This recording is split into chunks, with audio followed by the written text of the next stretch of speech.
बिस्मिल्लाहिर्रहमानिर्रहीम, अस्सलाम वालेकुम। आप इजी वीज़ा यूट्यूब चैनल देख रहे हैं। मैं हूं कैसर खान।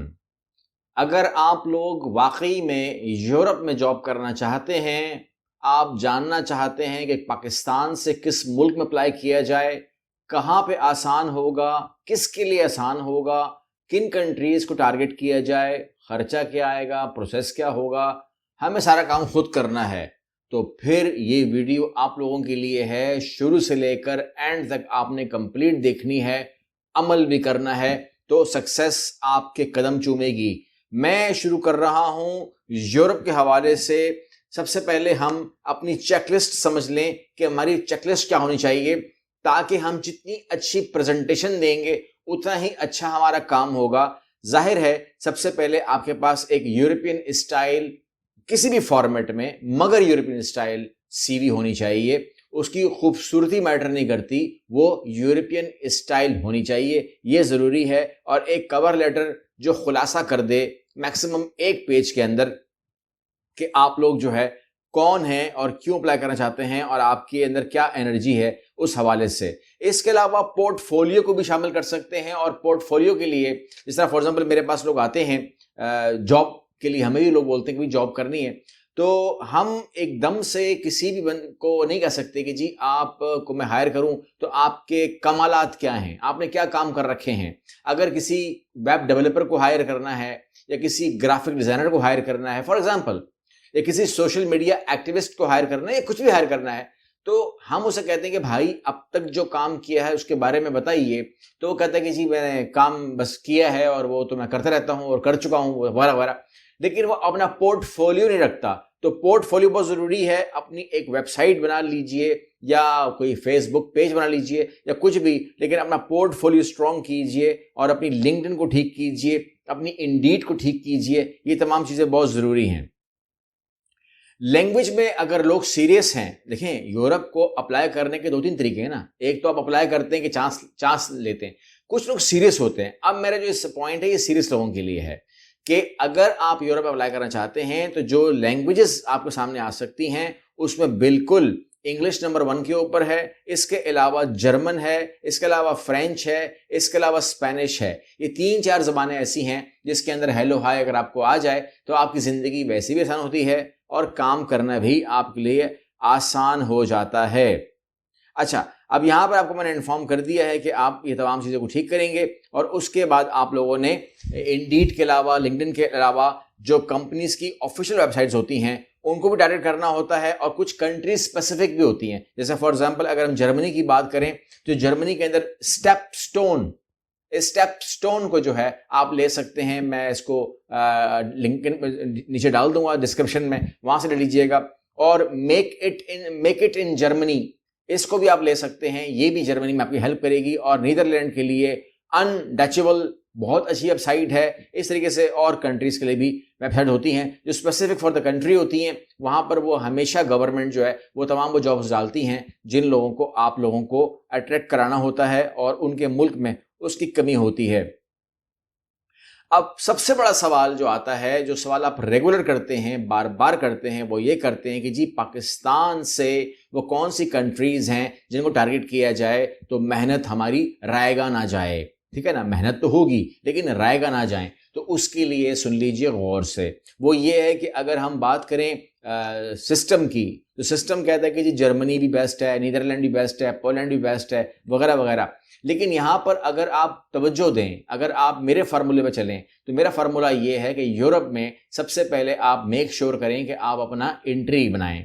एंट्री बनाने के लिए आपको उन कंट्रीज को टारगेट करना चाहिए जिन लोगों के अपने लोकल्स यूरोप में कहीं और काम कर रहे हैं।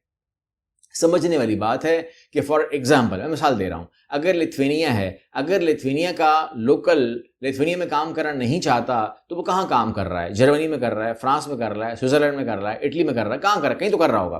तो वो क्यों कर रहा है? क्योंकि उसको अपने मुल्क में जिस काम के 1200 मिल रहे हैं उसी काम के उसको 2500-3000 हजार मिल रहे हैं जर्मनी में या कहीं और, तो वो वहां चला जाता है। तो लिथुआनिया हो गई या लैटविया हो गई या एस्टोनिया हो गई या पोलैंड हो गया या स्पेन हो गया, या आप जिस इस नीचे की तरफ जितने ममालिक हैं, अगर इनकी आप बात करें तो ये वो कंट्रीज हैं जो आपको एंट्री देते हैं, बिकॉज जो एक यूरोप का मुल्क है, जो शेंजन एरिया है और उसका अपना लोकल भी वहां काम नहीं कर रहा, तो एक ग्राउंड खाली पड़ा हुआ है। There is no competition. अगर कंपटीशन नहीं है तो सबसे पहले आप वहां लैंड कर जाएं, लेट्स से पोलैंड में लैंड कर लिया, लिथुआनिया में कर लिया, या कोई भी एस्टोनिया कह लीजिए या कोई भी नाम ले लीजिए, आपने लैंड कर लिया और 1200 की जॉब पकड़ ली, 1000 की पकड़ ली, अरे भाई 800-700 की पकड़ ली, आपने कदम ही जमाने हैं। कदम जमाने के बाद 1 साल के बाद आप अपनी काबिलियत की बेस पर जो करना चाहें कर सकते हैं, कोई मवानियत थोड़ी है। अब जो सबसे कीमती सवाल आपका होता है और आप लोग बार बार पूछते हैं, मैं बार बार बताता हूं, लेकिन मैं हर वीडियो में बार बार इसलिए नहीं कह सकता बिकॉज ये रिपीट मामला है, लेकिन इस वीडियो में चूंकि मैं आपको एक कंपाइल कर रहा हूं, तमाम चीज़ों के जवाब दे रहा हूं, तो मैं इसमें खर्चा ज़रूर बताऊंगा। वीज़ा ऐप ये वो खर्चा है जहां आप लोग 25-25 लाख 35-35 लाख दे रहे होते हैं ना, ये वो खर्चा बता रहा हूं मैं आपको। उसके अगेंस्ट असल में कितना होता है? वीज़ा एप्लीकेशन फीस जो है वो 80 से 100 यूरो हो सकती है, यानी कि पाकिस्तानी बोलेंगे तो 25-30 हज़ार पाकिस्तानी। ये टोटल वीज़ा फीस है जो आपने अपने हाथ से देनी होती है, ये आपके दिमाग में होना चाहिए।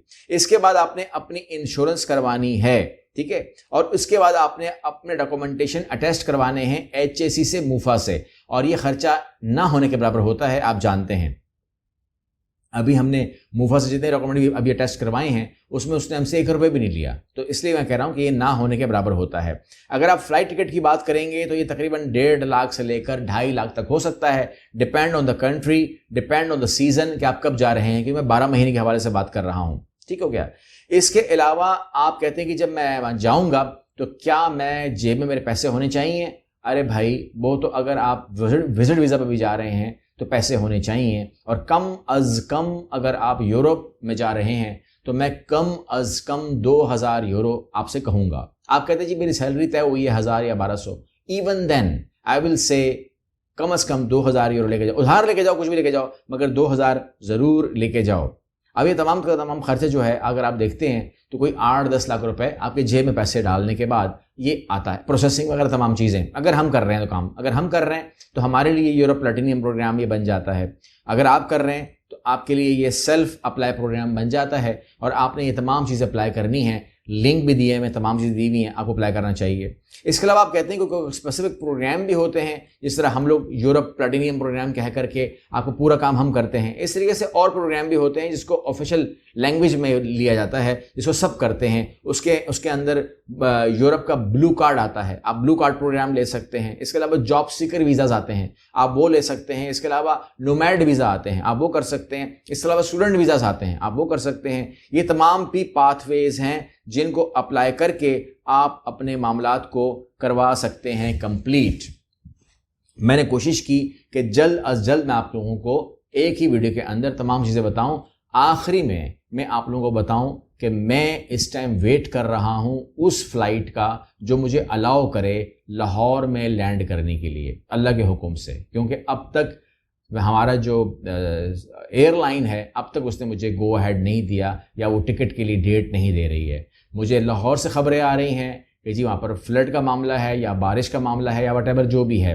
इस्लामाबाद से भी खबरें यही आ रही हैं। तो मैंने तो खैर अभी लाहौर जाना है बिकॉज मेरे पास सिर्फ 3 दिन है आने के लिए, और कराची से भी खबरें आ रही हैं कि वहाँ पर भी सुपर फ्लड आने वाला है, और ये भी तकरीबन कोई 8 तारीख से 11 या 7 से 11 की बात हो रही है। और मैं बेचैन बेताब हूँ बिकॉज आप जानते हैं मैं लास्ट टाइम भी आया था तो मुझे आप लोगों ने मना किया था, मगर मैं आ गया था। एक बार फिर मैं फुल रेडी हूँ, मेरा सामान पैक है, आई एम रेडी, मेरे हाथ में सब कुछ है, लेकिन एयरलाइन जो है ना तो वो कराची के लिए मान रही है ना तो वो लाहौर के लिए मान रही है, एंड आई एम कन्फ्यूज। लेकिन बहरहाल आपको मैं बात इंश्योर कर दूं कि मेरा कोई पता नहीं है, जैसे ही मुझे टिकट मिल जाएगा आई विल फ्लाई, क्योंकि मेरा टिकट अभी था फर्स्ट ऑफ सितंबर का, वो कैंसिल किया एयरलाइन ने। अब मैं दोबारा से तैयार बैठा हुआ हूँ और मैं अपना टिकट जो है ना वो मैंने हाथ में पकड़ा हुआ है। मुझे एयरलाइन ने कॉल करनी है कि आपको फ़लाँ दिन की फ़्लाइट अवेलेबल है, आप ले सकते हैं, and I will be in Lahore, आपको मैं नज़र आ जाऊँगा इंशाल्लाह। तो जो लोग मिलना चाह रहे हैं, जो लोग काउंसलिंग बुकिंग की जिनकी हुई है या जो भी हैं, याद रखिए उनसे ज़्यादा मैं बेचैन हूँ, उनसे ज़्यादा मैं बेताब हूँ मिलने के लिए। आप जानते हैं कि ऑलवेज़ मैं इसमें कोई कॉम्प्रोमाइज़ नहीं करता, और जब मैं कह दूं कि मैं आ रहा हूं तो फिर मैं लाजमी विज़िट करता हूं, इस दुआ के साथ कि सिर्फ मेरा मामला नहीं है, या मैं कोई टार्जन नहीं हूँ मैं जो बात कर देता हूँ कि जी वो कोई बात नहीं, कर बारिश आ रही है। मैं सोचता हूँ कि जो सबके साथ होगा हमारे साथ भी होगा। अल्लाह पे तवक्कुल करके आता हूँ हमेशा, मैं हमेशा ही, अब बेशक हालात या फ्लड वगैरह ना भी हो तब भी ख़तरा तो रहता ही है हर वक्त। तो गुजारिश ये है कि दुआ करें कि अल्लाह पाकिस्तान पे अपना करम नाजिल करे। ये जो भी हम फ्लड की बातें सुन रहे हैं, कराची के लिए, लाहौर के लिए, मुल्तान के लिए, इस्लामाबाद के लिए, रावलपिंडी के लिए, जिसके लिए भी हम सुन रहे हैं, अल्लाह सब पे अपना फजल और करम नाजिल करे, शहरों के लिए, देहातों के लिए। अपना बहुत सारा ख्याल रखिएगा, बिला ज़रूरत सफ़र आप मत कीजिएगा। मेरी बात और है, अगली वीडियो में मिलते हैं। अल्लाह हाफ़िज़।